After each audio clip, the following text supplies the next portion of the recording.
cure me, and in fact, over the years, it got worse. I developed asthma. My allergies started to expand.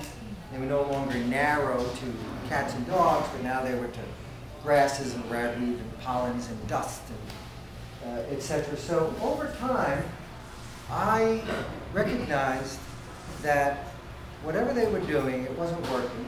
And I started to have conversations in the waiting room with my fellow patients. Right? And I would ask them, how long have you been doing this? 15 years. Oh, well, are you getting better? About the same.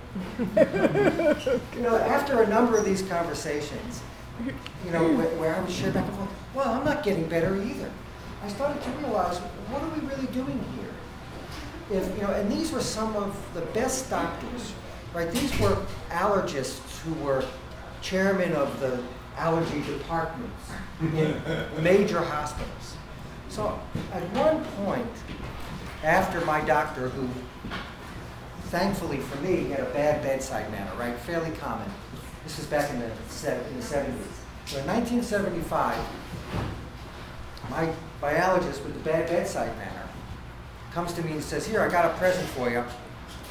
I'm giving you some new medicine for you to try. This stuff is going to be great for you.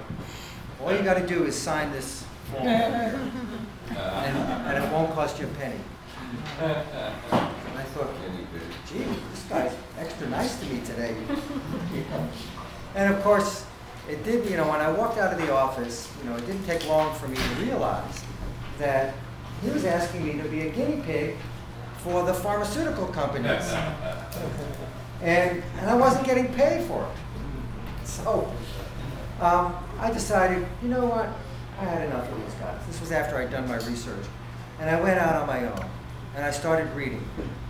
And, you know, back in those days, I didn't quite have all the opportunities that you folks have today, in that we didn't have internet meetup groups, and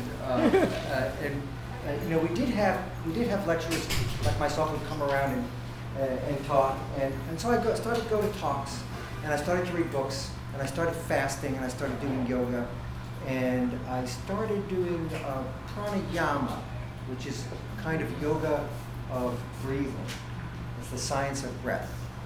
And you know, in that, one of the exercises is you close one nostril, right? How many of you know this?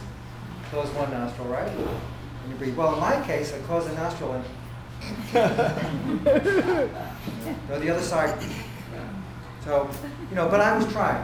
I would do the other breaths, the deep breathing, Kapalabhati, the breath of fire. And I was doing my yoga classes. I was doing juicing. I was doing fasting. I went totally vegan. I went totally raw. No dairy, you know, and I had a standard American diet. As a matter of fact, when I decided to do this, I had a final meal in Burger King.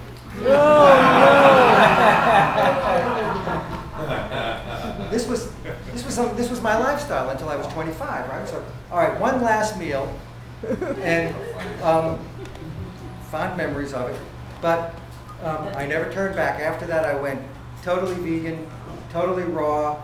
Juice therapy, fasting, but the beauty of it is that within approximately 10 to 14 days, I was able to do the alternate nostril breathing.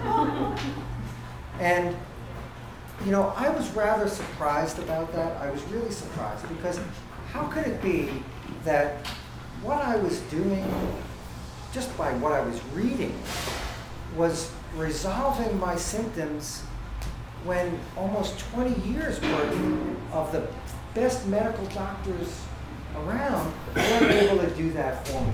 It just doesn't make sense. You know, I figured it's just a fluke. You know? But as time passed on, I got into what I was doing. And you know why I got into what I was doing? For the same reason why you folks are all here and on the path. I started to feel better. My health I started to feel like I was better than I ever felt before. And I will tell you that probably I would attribute fasting and juicing as the number one and number two reasons for the results that I was getting. But the sprouting part, well, got into the sprouting part because I still had to eat.